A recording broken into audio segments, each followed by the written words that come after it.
What's going on? Today we're going to talk about how you can overcome procrastination when it comes to making your game in just 5 simple steps. Coming up.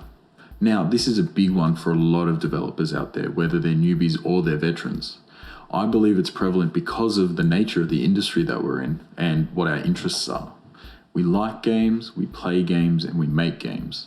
Now, and sometimes the message gets clouded in our minds and we find ourselves on Steam or on Netflix or in some other rabbit hole. It's completely normal, it happens to everybody, but there are 5 surefire tactics that you guys can use to boost your productivity, reduce your procrastination, and really get your games finished. So let's get into it. Now, number 1 is to create healthy habits for yourself. Part of that is getting adequate rest and getting adequate exercise, and to maintain a healthy diet. All of these things are part of a productive person's daily routine, and it will reduce the possibility of you procrastinating. Another healthy habit for you to keep is for you to keep your work organized. Developers have a number of ways to do this. You can use online tools such as Trello, Millernote, Hack and Plan. Documenting your work is a healthy habit to keep and will keep you more focused on developing your game and less likely to drop off or come unstuck. We'll talk more about that later. Another healthy habit for you to keep is for you to eliminate any distractions that are going to occupy your time, whether it be on your computer, if it's Steam, any games that you have in your environment, anything on your desk, whatever it happens to be. Your phone, if your phone is a distraction, put it away or put it on silent or airplane mode. The best habit you can keep is when you create dedicated development time for you to develop your game.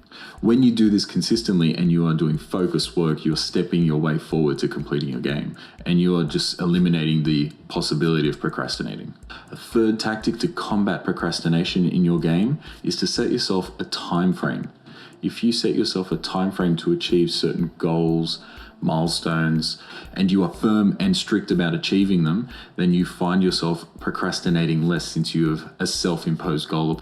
Now, a lot of factors come into play when it comes to setting yourself a time frame, whether that be budget, the scope, your skill level, the goals that you have for the game. If you've got a decent skill level, but you've got no budget and a huge scope, then your time frame is going to be massive. You need to rethink things. If you're rich and you've got a huge budget and you've got a huge scope but not a high skill level, it's going to take you individually a long time. You might want to consider a contractor in this case, but all of these factors are going to affect the time frame that you're going to set for yourself, or that you should set for yourself.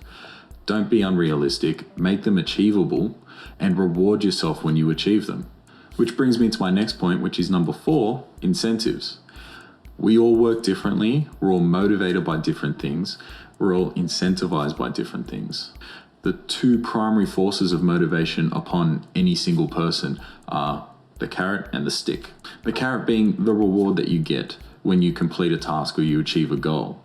You could play a game, or you could watch something, or you could go outside if you're allowed. How you reward yourself is purely up to you. It's individual to all of us, but it has to be meaningful and it has to really drive you to really want to develop your game and not procrastinate on it. Another way to incentivize yourself to not procrastinate, and it sounds weird, but it is to punish yourself whenever you catch yourself procrastinating.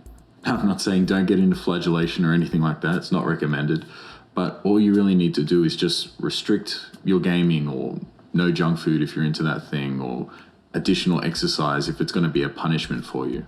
Taking this approach really requires a great deal of discipline because you are your own boss in this case. You need to create that feeling of, oh, I am expected to deliver X feature by the end of the day. Otherwise, I have 50 burpees waiting for me. Something like that can be a good motivator for some people. For others, it's not. They don't necessarily work well under pressure, whereas the opposite could be said for some. So whatever you do to incentivize yourself to work hard and to not procrastinate, do that. The 5th tactic for reducing procrastination is to train your willpower.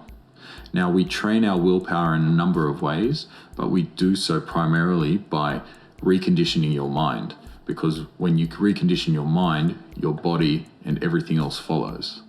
In the case of game development though, you need to retrain your mind to see it as a hobby or downtime or something that's enjoyable and fun. Because if it isn't fun, it's something that becomes work and tiresome and loathsome, and we start to shy away from it, and subconsciously we will procrastinate. Changing the frame in which you look at game development will dictate how you approach it and what level of commitment you dedicate to it.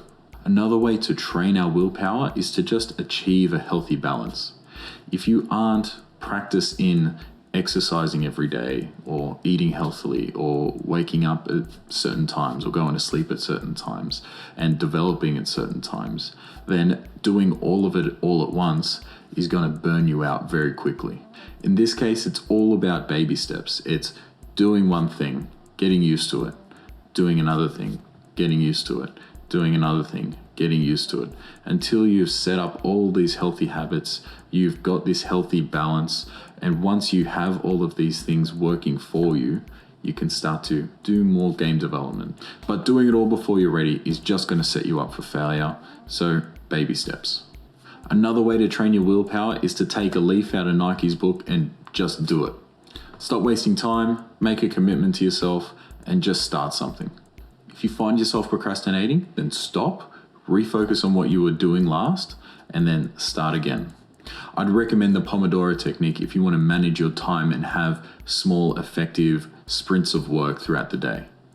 Willpower is a muscle. It is something that can be trained, and something that you guys should train if you want to reduce procrastination in your game development. Another way to keep yourself from procrastinating is to subscribe to this channel to keep yourself motivated with these videos. Share it with anyone else that you think really could benefit from the tips in these videos. And guys, seriously, if you like this video, it really does help getting the message out there. And tell me in the comments below, what techniques do you guys use to keep yourself from procrastinating and keep yourself focused on developing your games? And next week, guys, we're going to talk about how you can make money making games. If that sounds interesting, then subscribe and tune in.